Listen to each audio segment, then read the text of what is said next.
Today I'm going to show you how we take our Thunder fiber laser and a thin metal business card and turn it into an awesome metallic photo like this.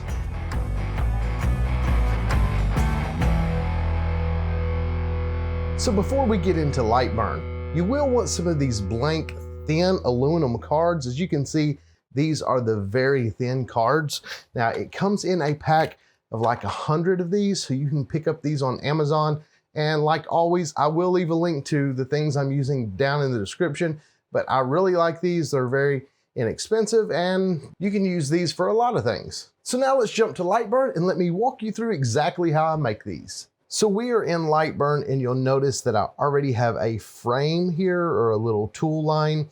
I already have this saved as a template that I can use. We'll look up here at the size of it. Now, take a look, we are in inches currently. If you show millimeters, there is a button here. Click it, it goes to millimeters. Click it again, it goes back to inches. So it just depends on how you like to use LightBurn. You can switch that there. We're going with 2.135 by 3.385.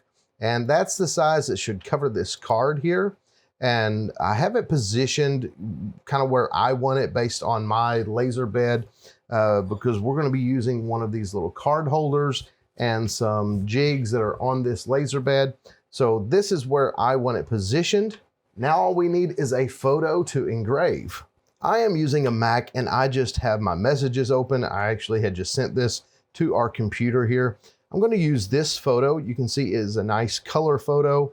All you have to do is actually just drag and drop this into LightBurn. Once you drop it into LightBurn, you'll see it automatically makes it black and white.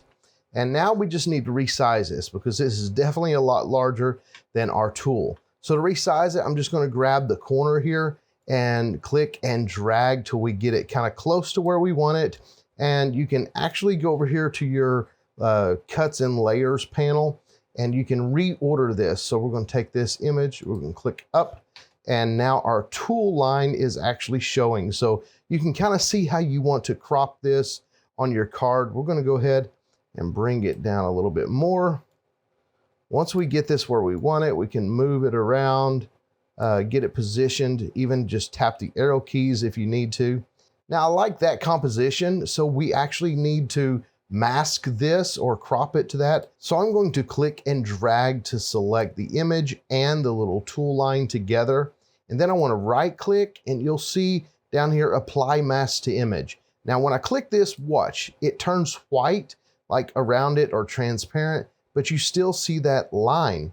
We want to get rid of that. So I want to click, right click again, and then flatten image mask. So now I have that image sized exactly the way I need it to fit on these little metal business cards. Now we need to adjust this image to get it ready for engraving. So watch this.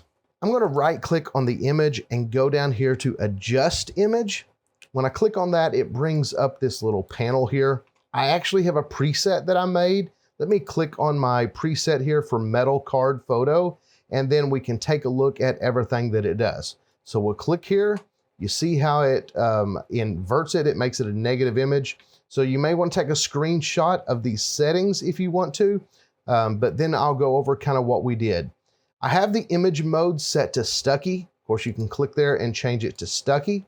Then I have the line interval at 0.06. DPI is 423.3. Have my contrast to 8. Brightness, -20. Gamma, 0.9.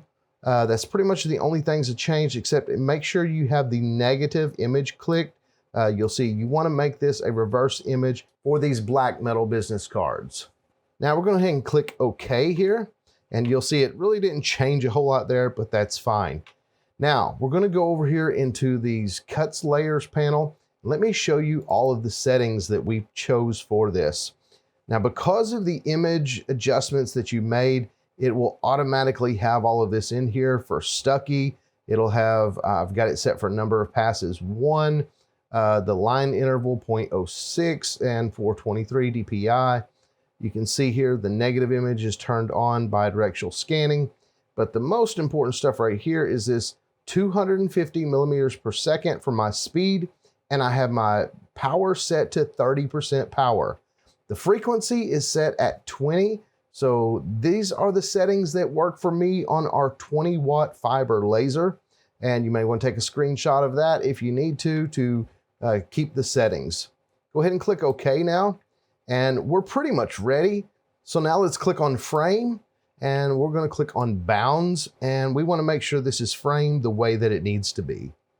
So I told you we're actually going to be using a card holder here. You don't have to use this, but I like using this.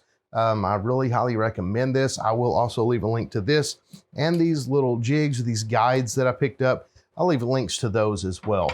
But before we actually frame it, we want to make sure that we focus. So I'm just going to lay the card here inside this little holder, and there is a red dot here for your focus. Then you just tap the autofocus button. The head will move up and down until it's focused exactly where it needs to be for this height. Then we're just going to slide this up here. Now I have these guides here just to make this repeatable. I really don't like having to screw this thing down. Of course, you could do that if you were going to be doing a bunch of them, but we use these guides for multiple things. So it just works for us to just kind of slide this in here, make sure that it's straight. Once we get it in there, it's not going to move. So now we can actually look at our red line where it is framing it, and it's framed up nicely. It's exactly where we need it to be. If it wasn't, you can tap on the left and right arrow keys to move it, but this is perfect for us. Now, before we actually start this, I will tell you, I will be wearing these laser safety glasses here. You don't have to have these if you keep the door closed. You can just use this glass and you don't need these, but for video purposes, I'm going to open this door and then wear these glasses. Now all we have to do is press start and watch it go.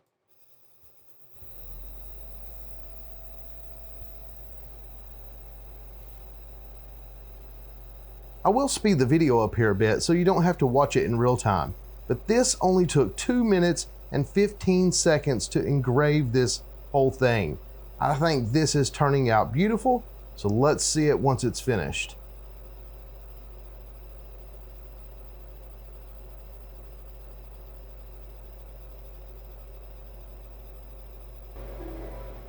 And we are all done. And take a look. You really don't have to clean this or anything. It just comes off looking fabulous. You can see that shine on it because of these really shiny metal business cards. And this is just pretty cool. So yeah, I think this looks amazing. The detail is very nice. I hope you enjoyed this video. This is a fun, quick little thing that you can do. I've actually been playing around with it for a while, doing some other of these photos. I think these have all turned out pretty cool. Play around with different photos of different contrast. You'll get different results, and I think it looks very neat. If you enjoyed this video, you're probably going to like that video right there. In that video, I actually take a photo of my grandson and engrave it on a piece of Baltic birch using our Thunderbolt laser, and it's pretty awesome. Thanks for liking, commenting, and subscribing. And until next time, God bless.